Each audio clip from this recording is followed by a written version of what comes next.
Welcome back to the Corner of Story and Game, a podcast where we dig deep into what lies beneath the cobblestones of this fascinating intersection. Today, I'm thrilled to have Sam Cast on the show. Sam is passionate about storytelling through game writing and narrative design, and he's transitioning into this field with a keen eye on making an impact. So today we'll be discussing the world of game writing education and training, and talking about what works, what doesn't, and how aspiring writers can navigate the vast landscape of resources that are out there. Grab a comfy seat and let's get into it. Sam, thanks for joining me. Yeah, of course. Happy to do so, Gerald.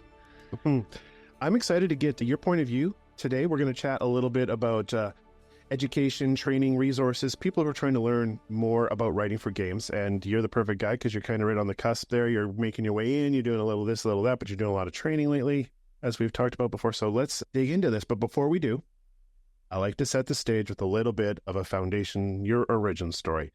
How did you fall in love with gaming and writing?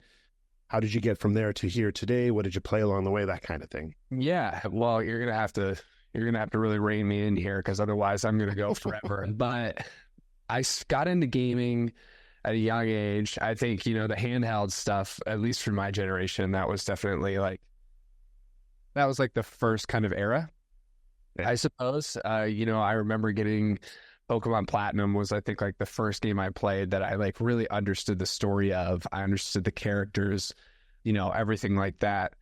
And, it was only a matter of time after that until I started getting into more and more complex games. I was a Wii gamer when I was growing up. I loved everything on the Wii. And then the game, I think, that really kind of flipped the switch for me, actually, I think it's two games. First one was Halo Reach. That story, I actually have written script for a video that will probably never get made about this, but the story of Halo Reach was my first tragedy that I was like old enough to process. When I was in fifth grade, what's the Shakespeare play where it says, "We are such things that dreams are made of"? The Tempest. Mm-hmm. I was the wizard in The Tempest, which is a tragedy, but you're not really old enough to get what a tragedy is at that point. And Halo Reach was like really the first like true tragedy I understood, where they frame it that you were always doomed. But when you're little, you don't really understand that. And then the other game I think that really grabbed me was Skyrim. And I'm sure that's not unusual. I think I want to say 12 or 13 when it came out. I remember watching it on, I think at the time it was Justin TV while I was like at my family's Christmas event. I've never been so excited to play a game in my life. And I must have sunk like hundreds of hours in that game. I listened to a radio station when I played. Every time I hear a song from that played on that radio station, it was like alt rock in the early 2000s and the 90s. Every time I hear a song, I think of Skyrim now. So that's kind of where my start went. And, from there, tons of games that I've loved. In terms of writing, boy, that's a really hard question. I think I always enjoyed writing, but I never really saw myself doing it. My brother has written a couple novels that he sent me and that I read when I was younger, and I wasn't, so into this kind of sphere of things. But, I think playing tabletop games and just games in general really gave me the inspiration to just want to be able to tell my own stories in a way that, you can't really do if you can't write. And I read this super interesting thing by Ogilvy, the large marketing firms. It was written by the founder, I think Richard. I can't remember his first name, but it said writing is basically what determines how far you get in that company. Mm-hmm. And I think that's so true. Like being a good writer is such a versatile skill to have. So cool. You mentioned tabletop. I often ask, what did you play for tabletop growing up? How did that play into it all? I don't know. I got into tabletop when I was about 16, somewhere around there. Those was kind of my first tabletop experiences. And then I actually did a tabletop podcast for, a few years when I was in college. And I had, I'm really lucky to have two awesome pals of mine, Will and Dane, who that means nothing to anybody listening to this, but they are just fantastic people. Will is a phenomenal writer and a great actor, and Dane did all the editing work. He did all these background sounds and stuff like that. It never really took off, but it was such an awesome experience. And, I found that recording it made everybody take all the RP and stuff so much more seriously, and it was really enjoyable. So Is that still out there somewhere? Like, can I person track that down? yeah, it's called, well, switch names in the middle.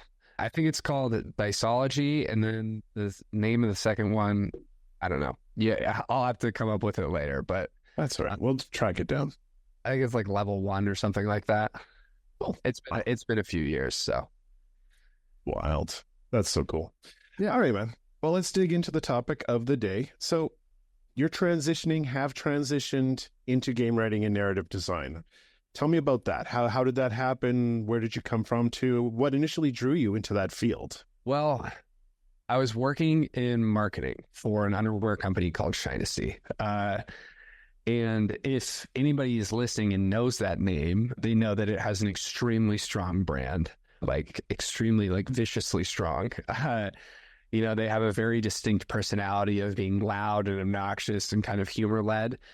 And, when I was working there, that's when I started to write my first book.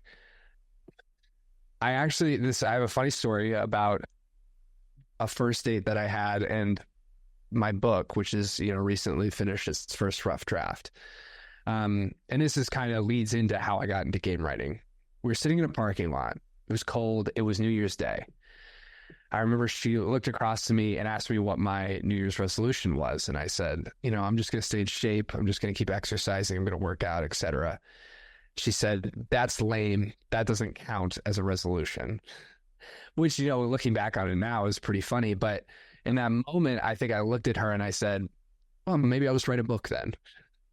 And so I did. And I think that's kind of a funny story because it sounds spiteful, but that was kind of, you never know where that first push is going to come from to make that dive. And at that point, I was still working at Shinesty. Well, later that summer in 2022, I had a chance to talk to Alan Warner, who is an incredible guy and the narrative director over at ZeniMax Studios.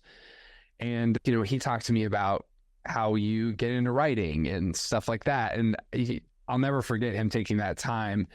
And because of that, I started to look more and more into it. And then when I eventually got laid off from Shinesty, I lost my role, became redundant.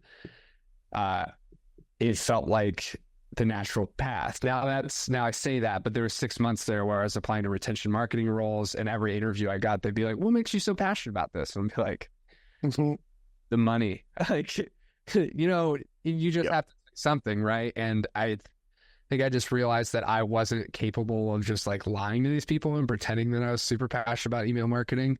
And so that just pushed me even further to be like, okay, well, let's just dive in. Let's see if we can make this happen.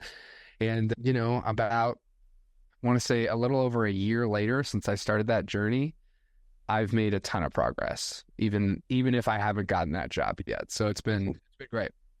Right on, man. So was there a second date? Yeah, there was. Nice. There was a second date. Things there didn't really pan out, but it's a fun story that I'll be able to tell for a long time. There you go.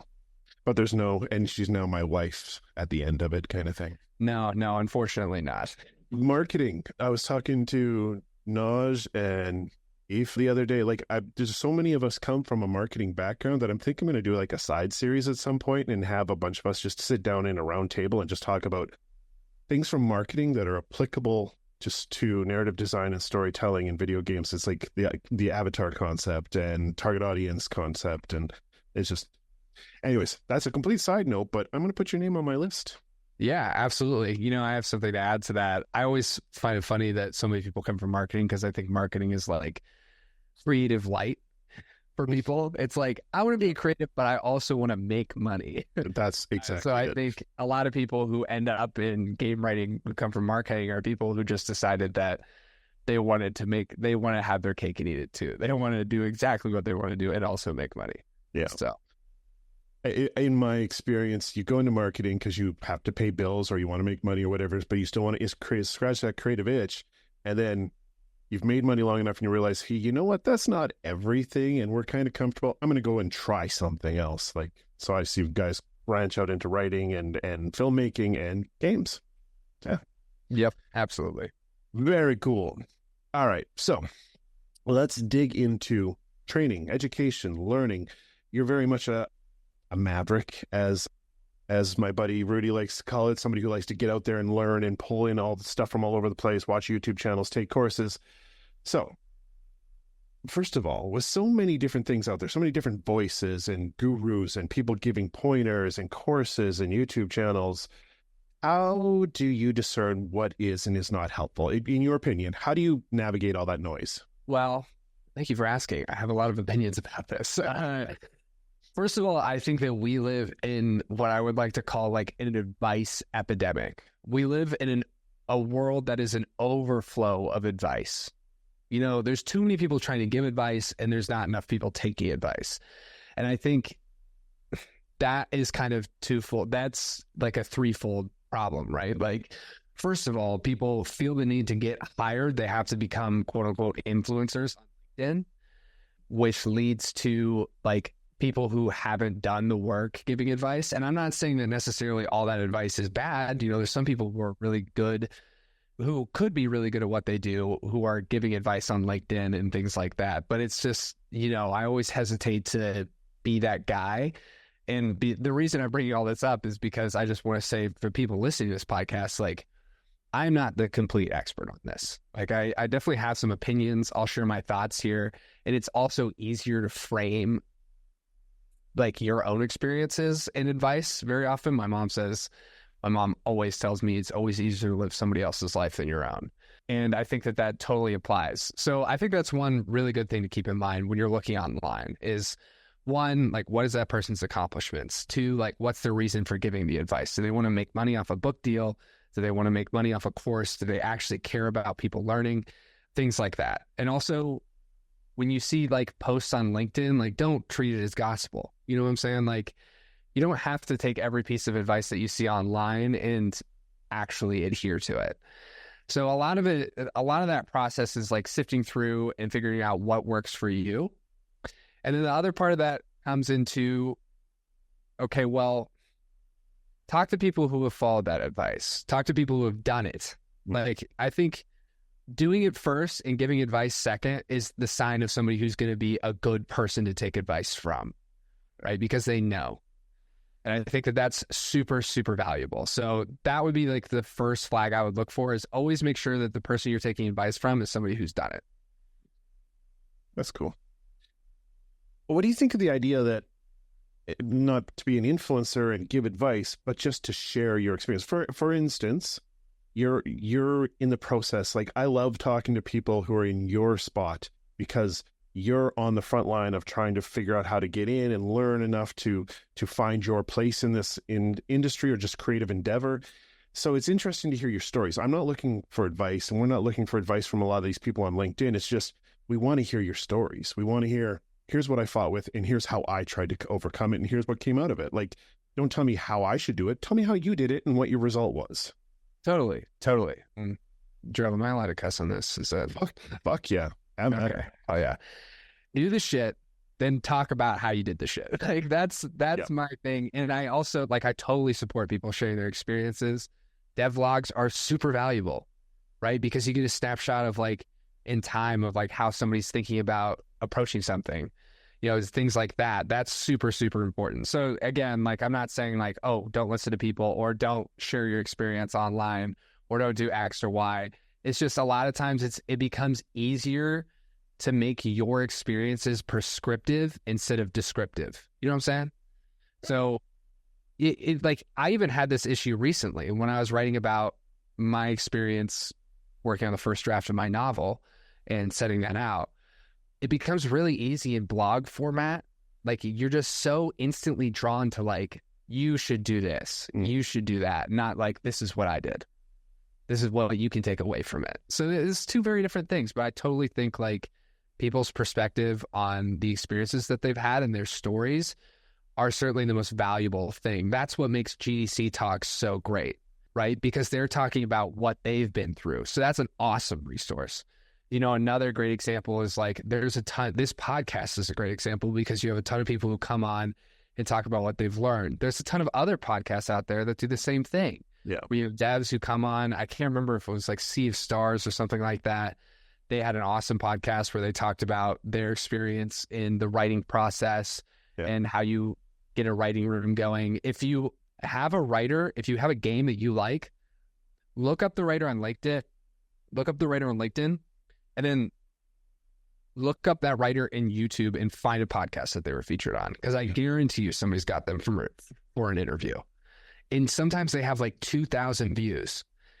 But, you know, like you have to dig for some of this stuff because a lot of times the stuff at the top, that's kind of the bullshit a lot of times. The stuff that rises to the top that people spend marketing dollars to like get out there is not as valuable as the stuff that you really have to dig for.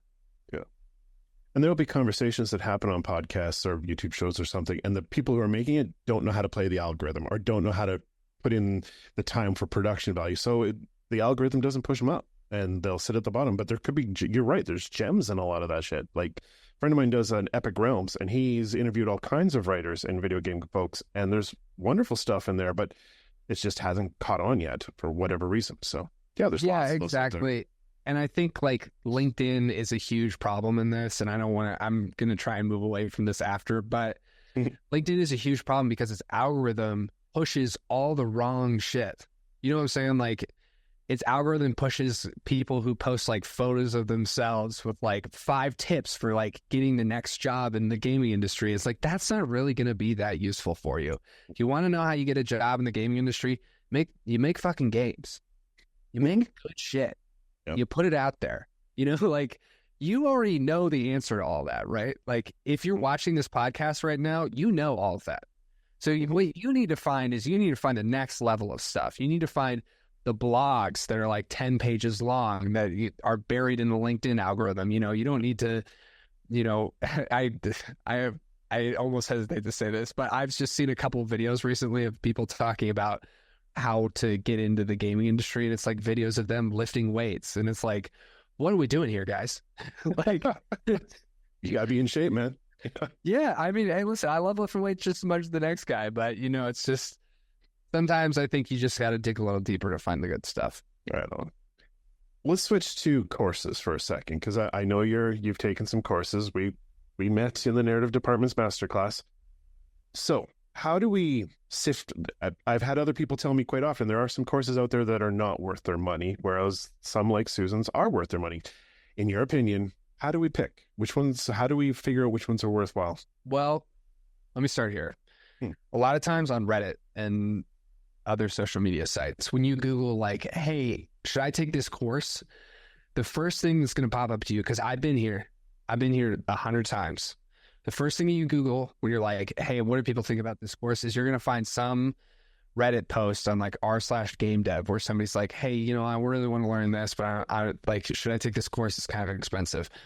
I'm telling you right now, those first 5 comments are going to be, don't take it. Courses are a waste of your money. They're a waste of your time. What are you doing? And listen, I get it. And I think a lot of times that advice is true. Mm-hmm. But not everybody is so self-motivated that you can just sift through YouTube tutorials for hours and hours at a time and somehow distill enough information to produce like the same thing that you would get out of a course where you're being like forced to work on something every day. Yeah. So at a base level, at the most base level, courses are inherently valuable for that. It's accountability.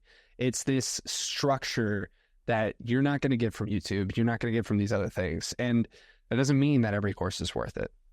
In fact, there's a ton that are not worth it. You know, I've been pretty lucky that the courses I've taken, I feel like I have made the most value out of that I can. Mm-hmm. But that doesn't mean that like they're the perfect fit for everyone. Right. And I don't want to talk down on any of the courses that I've taken because I met some really awesome people through them. But definitely think about like what kind of value you can get from it. And then if you decide to sign up for a course, just make a promise to yourself that you're going to squeeze every drop out of that course. Because I think the value of courses is less determined by, don't get me wrong, there's some really garbage courses out there. And at just a base level research, you should be able to tell what they are, mm-hmm. right? The specialized ones are always better. Like the narrative department just does narrative stuff, and that makes it stronger in that area. But that being said, as soon as you sign up for a course, just throw the idea of doubt like out of your mind. Just like keep it so far away, tuck it away in a bag somewhere, hide it under the stairs. I don't know, dig a hole, bury it in the backyard. You just have to approach it with a positive mindset. You have to approach it with, I'm going to get as much energy out of this as I can. And I've been in a course where at times I was kind of like, boy, this is like really something, where you're like, I don't know how valuable this is, but you just have to get the most out of it that you can. And that's, I know I didn't really answer the question there in terms of like, how do you sift? The answer is you just commit to what you think is going to be best. Like you trust your gut, right? Trust your gut, commit to what you think is going to be best. And then, you know what, maybe that course isn't the best, but it needs you to find something better, right? And the other solution that I found useful and the way narrative department got recommended to me, ask people in the industry. Good point. Like message them on LinkedIn. Be like, I want to learn about this. Where do I go? They'll point you to books. They'll point you to courses. I got recommended the narrative department by somebody in the industry, and that's how you know it's going to be good. Nice. So there you go. You can cut out everything else before that. There's your one sentence answer. No, I like the whole thing. Because you did kind of touch on a couple other things. One, you're only going to get as much out of it as you put into it. You've got to commit. When you sign up for that course and you were like, okay, I got 6 weeks to do this, clear your calendar. Like actually commit. And two, the people you meet along the way are a big part of it as well. These connections that we make because we're in courses, they're going to help you for the next 15 years. Like, yeah, totally. And I also think like people notice when you put in effort. You know what I'm saying? Like, I took the narrative department when we took the narrative department, and I read people's work. You could really tell. Like, and that's not like a knock on the people who didn't put in so much effort. Like, I don't know what they have going on in their lives. They're probably very busy.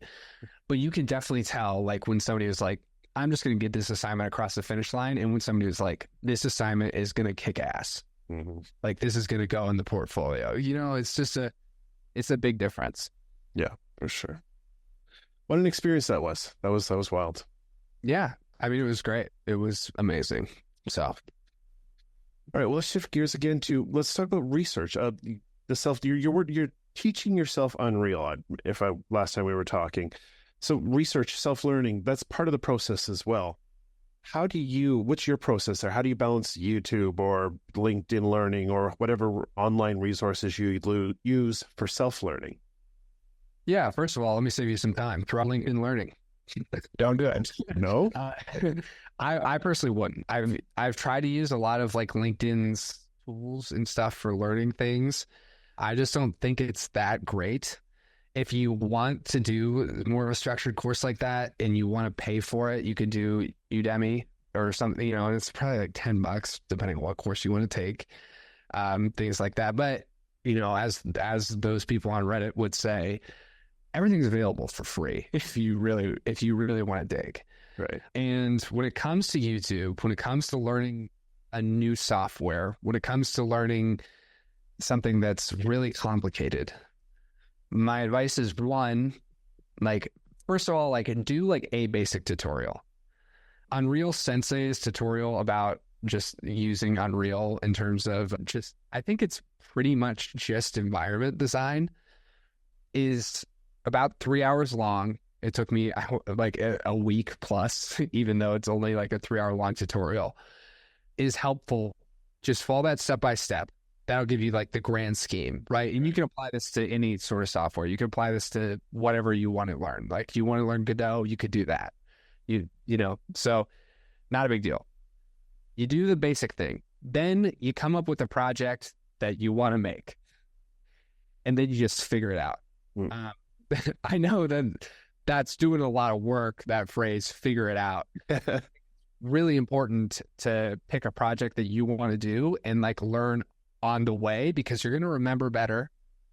And it's also going to force you to learn a lot of different things, that go through it. And the ways that I approach that is, first of all, use YouTube. And I have an extension here. I'm just going to double check what this is called. I recommend whenever you do this, use the unhook YouTube extension. It'll remove your recommended. So you're not going to want to click off the video onto something else. You know, it'll just keep you focused on what you're supposed to be learning. And find a Discord that you can like ping and ask questions to, because let me tell you, you're going to have a specific problem that is not going to come up on Google. I promise. So I recommend using a Discord for that. And then I also recommend using language learning model.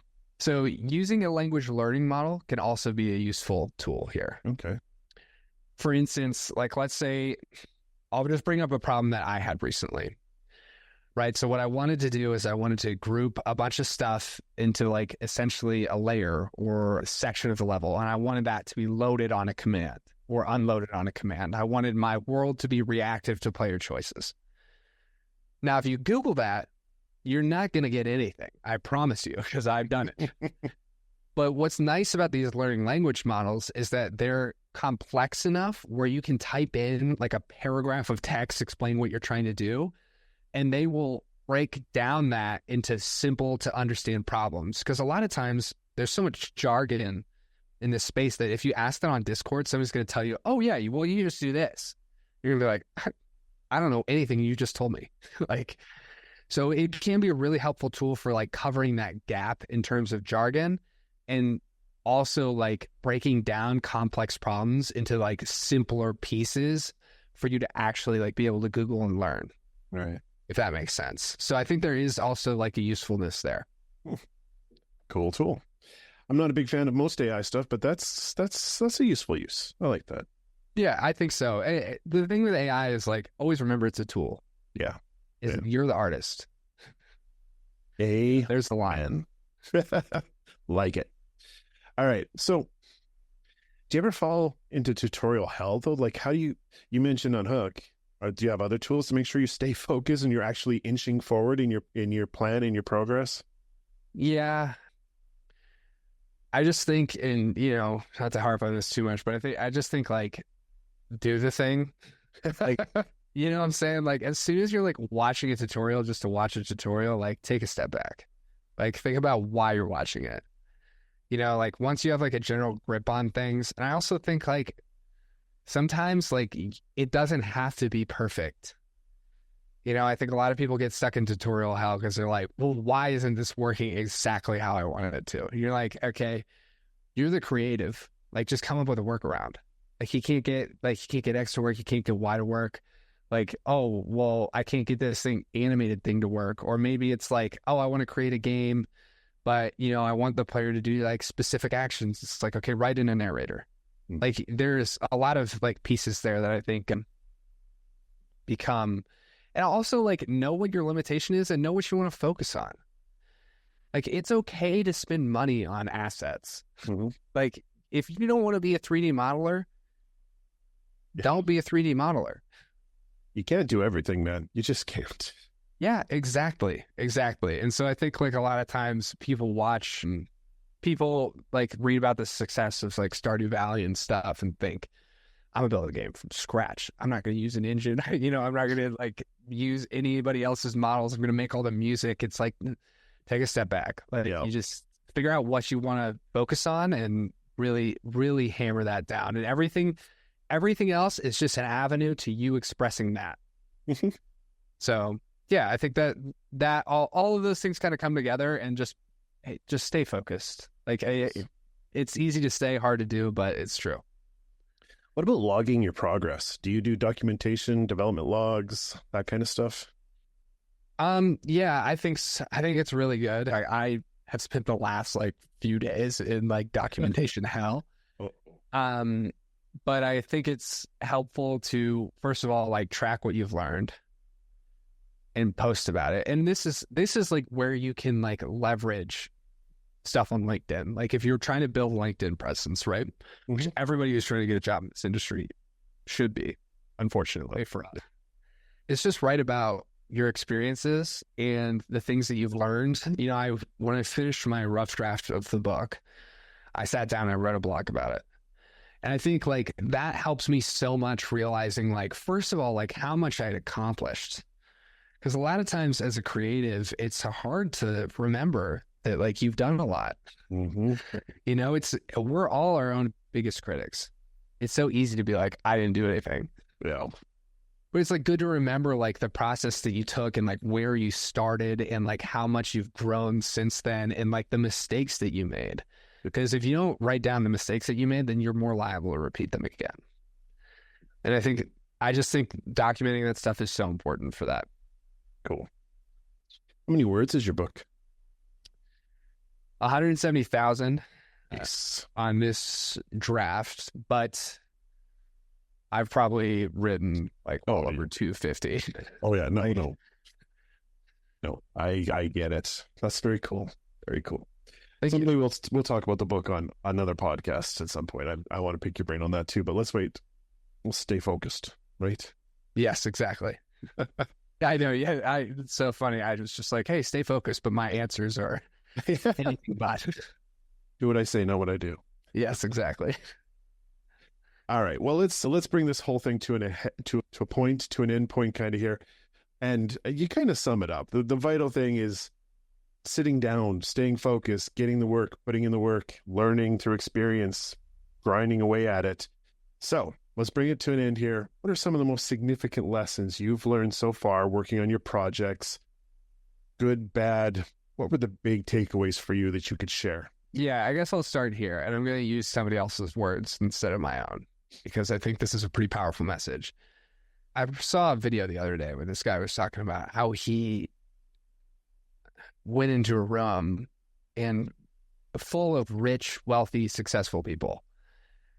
And he expected everybody there to be brilliant, to be like these, brilliant people who had made all this money. But the reality is that everyone was kind of dumb. And I think that there's a lesson to be learned there. To be great at something, you have to be stupid, because only stupid people attempt to do creative, like large creative projects. Only stupid people actually put their work out there. Only stupid people put themselves, in the line of fire. Only stupid people think that they can accomplish the goal. So I guess the lesson there is like twofold. First of all, you got to be a little dumb to be successful. You just do. You have to be willing to take the risk. Mm-hmm. And you have to be willing to start, right? Like if you're like, I want to make a game, and you've been saying that for like 2 years, it's like, okay, just if you would have started 2 years ago, yep, you would have had something really substantial, right? And I think that is a huge part of it. So I guess my first piece of advice would be just start. And then outside of that, I mean, just do your research before you do things, but never do too much research, because otherwise you're never going to do the thing. Do one tutorial, do one like long tutorial if you're worried about learning a new program or something like that before you do the project that you want to work on.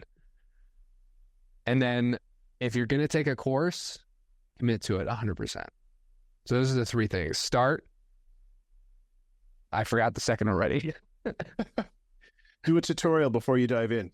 Do a tutorial before you dive in, and only do one. And then if you're going to take a course, put everything that you have into it. Those are the 3 things. Solid. Love it. All right. We are moving on to the philosophical question that lives at the core of my little experiment here that I call a podcast. And I ask this to everybody who comes on the show. You've probably heard it a couple times. In my opinion, there's a magical space that lives at the intersection of obviously story and game, but improv, comic book writing, tabletop role-playing, all of these things where we can all just get along. We all just hang out. There's a natural fellowship. There's a shared language. If you agree with my theory, not everybody does, but if you do, what, in your opinion, is the magical thread that holds it together? There's like one word answer. You give me what you got, man. Wonder. I like that. Wonder. Nice. If you can create wonder, you've won. Very good answer. All right, man. Let's move on a little quick fire before we head out for the door here, just to get to know Sam a little better. What are you playing these days? Well, I have a lot I want to play. I'm playing a lot of Unreal Engine recently. And a lot of book writing. I am really excited to finally get into Ragnarok because it's coming out on PC. Oh, there you go. and I have been waiting for this forever. I'm almost better at answering like what I'm excited to play. I'm going on a trip soon. I'm probably gonna play the new Zelda game, the new 2D Zelda game, which the name is escaping me, but gonna play that. I'm so excited for Veilguard. I loved Inquisition, which is everybody who is a Dragon Age fan is going to be mad at me, but the only Dragon Age game I've played. So this sounds like it's going to be a return to form, and I'm really excited for that. And yeah, I don't know. I'm ready to get back into gaming. I'm ready to like get some projects off the plate and just start getting back into why I'm doing this in the first place. Right on, man.